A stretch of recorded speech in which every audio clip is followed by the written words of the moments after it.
So agriculture, it is the cultivation of plants, animals, fungi for various purposes, including food, fiber, biofuels, for medicinal purposes. Okay, so it is to enhance the human life. That is agriculture.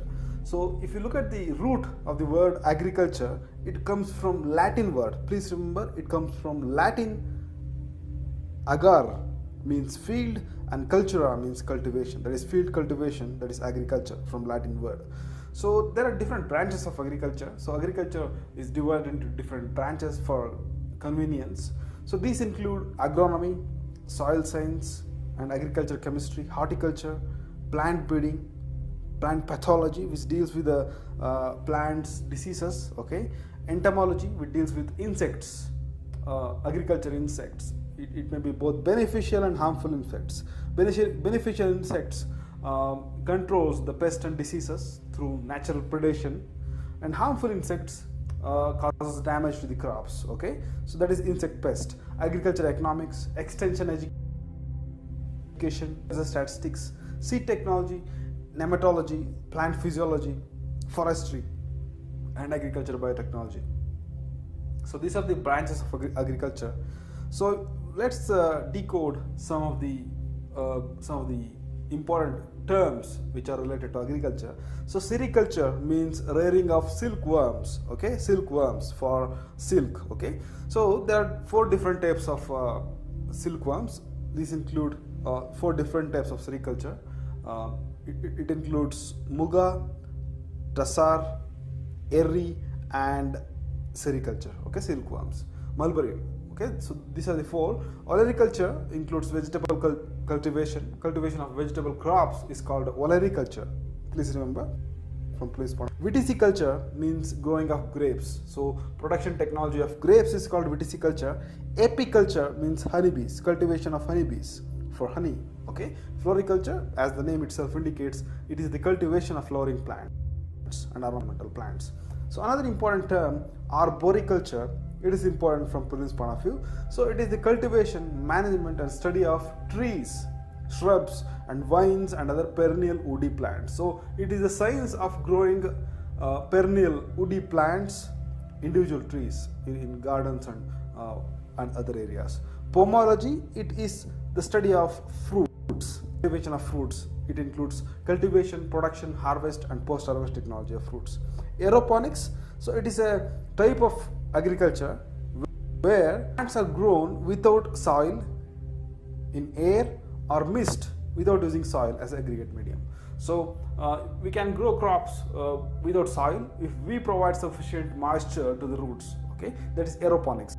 Hydroponics means soilless culture, but it is not necessarily cultivating crops with the help of water. Hydroponics means soil-less culture, so you can use different medium like vermiculite or cocoa peat for cultivation of crops. Okay, not necessarily water only. Okay, so that is the hydroponics.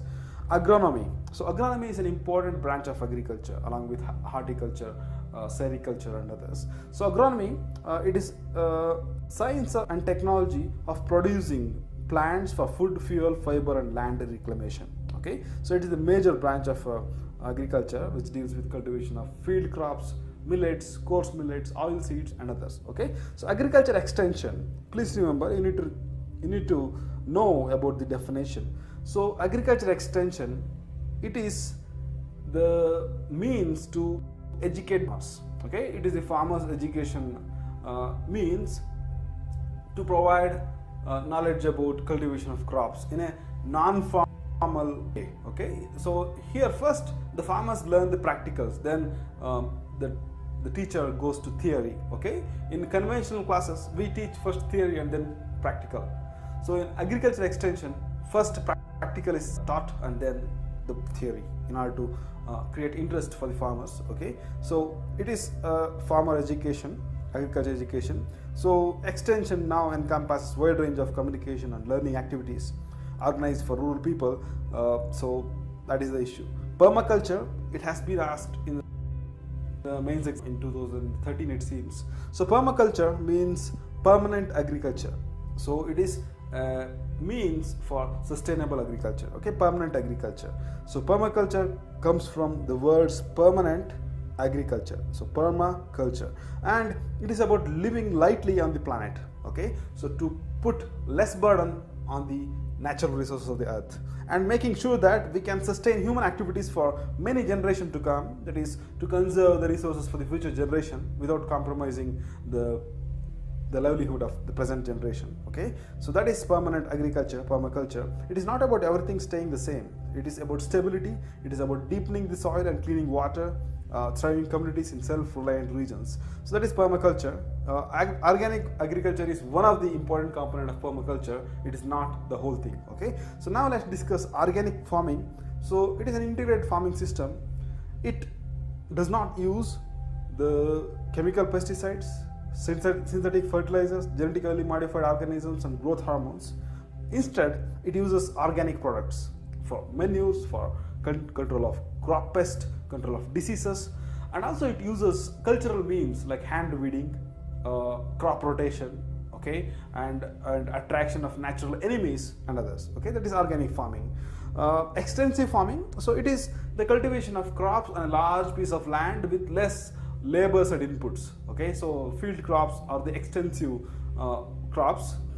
On the other hand, intensive farming is the cultivation of crops in a small piece of land with more labor, with state-of-the-art technologies, with more fertilizers and pesticides. So if you grow tomato, that is intensive cropping, okay. So more inputs are provided, whereas for tobacco and other crops, that is extensive farming. So large stretch of land is suitable for the cultivation of crops with less labor force requirement when compared to horticulture crops. So that is the difference here. An integrated farming system. So integrated farming system approach introduces a change in farming technique for maximum production in the cropping pattern and takes care of the optimal utilization of resources. So it is important from prelims point of view. So here integrated farming system includes cultivation of both crops, that is plants, and animals, honeybees, fishes, chicken, poultry, piggery. So that is integrated farming, okay. It integrates both crop cultivation and as well as animal husbandry in order to provide insurance to the farmer, in order to provide maximum returns to the farmer in case of any emergency situation. So it is the cultivation of agricultural crops, dairy, poultry, piggery, fishery, sericulture on the same piece of land to provide sustainable livelihood for the farmer. That's why it's called integrated farming system. So please remember from prelims point of view. So that is about integrated farming system. And biodynamic farming. So biodynamic farming is invented by Rudolf Steiner. So it is a form of alternative agriculture. It is very similar to organic farming, but includes various esoteric concepts which are drawn from the ideas of Rudolf Steiner. So it is similar to organic farming, but includes spirituality, knowledge about cosmic energy. So it is some mystical form is involved in this biodynamic farming. You need to believe something if you want to undertake biodynamic farming, okay. So they calculate the movement of stars and constellation for applying the manures, okay, to increase the effect. So that is the belief in biodynamic farming, okay. So you need not know further under this, okay. That's enough.